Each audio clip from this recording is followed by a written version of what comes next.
बिस्मिल्लाहिर्रहमानिर्रहीम। इस लेसन में हम सीखेंगे कि आप अपने कर्सर को किस तरह से अपने इस वर्क शीट के अंदर जो है वो किस तरह से मूव कर सकते हैं। आप लास्ट लेसन के एंड में भी थोड़ा सा हमने इसको बताया था आपको कि आपके कीबोर्ड के ऊपर जो एरो कीज़ हैं उनकी मदद से भी अपने कर्सर को वहाँ से आप मूव कर सकते हैं, एक सेल से दूसरे सेल में, राइट से लेफ़्ट से राइट करें या राइट से लेफ़्ट डाउन। आप जहाँ आप जाना चाहते हैं अपने कीबोर्ड से जो एरो कीज़ हैं उनकी मदद से राइट लेफ़्ट अपने कर्सर को लेके जा सकते हैं। प्लस आप अपने माउस के पॉइंटर से भी जिस भी सेल में आप जाना चाहते हैं वहाँ आप क्लिक करें कर सकते हैं। तो वहाँ पे आप ये देखें, आपको बताया था कि नेम बॉक्स के अंदर एड्रेस लिखा हुआ आ जाता है जहाँ पे भी आप चले जाते हैं।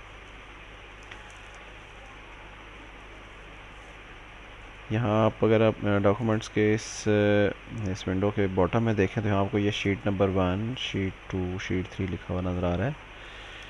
यहाँ आप ये शीट 1 में जैसे हमने ये आज के लेक्चर की, आज के जो लेसन हमने आपको देना है उसके कुछ आउटलाइंस लिखी हैं।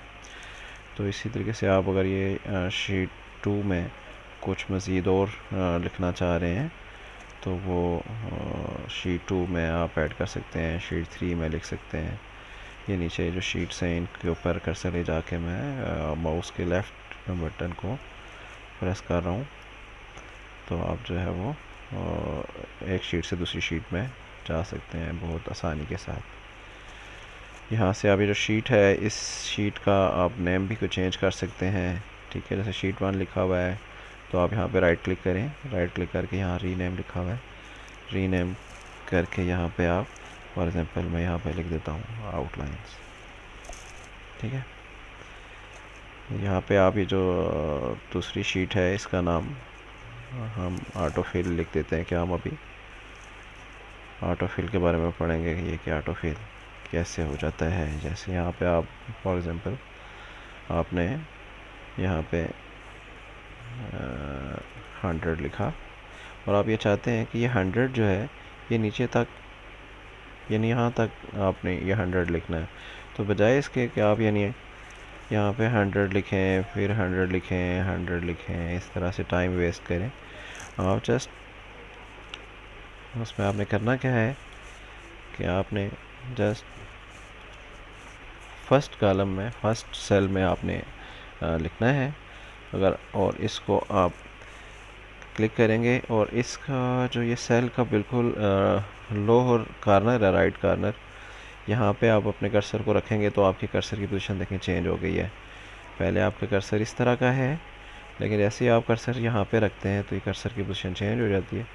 जब भी पोजीशन चेंज हो जाए कर्सर की तो आप अपने माउस के लेफ़्ट बटन को प्रेस करके रखें और उसको ड्रैग कर लें नीचे की तरफ। तो अब जहाँ तक आप ये लिखना चाहते हैं ये यानी ऑटो फिल होता चला जा रहा है। ठीक है, बहुत इजी है। आप कोई भी यानी फॉर एग्ज़ाम्पल हम ये लिखते हैं 25 लिखा, तो ये यहाँ पे ये देख। ठीक है, आप अगर काउंटिंग लिखना चाह रहे हैं फॉर एग्ज़ाम्पल आप 1 2 3 4 5 यानी इस तरह, यानी बजाय इसके कि आप ये सारा टाइप करें आप जस्ट ये 2 तक काउंटिंग लिखें।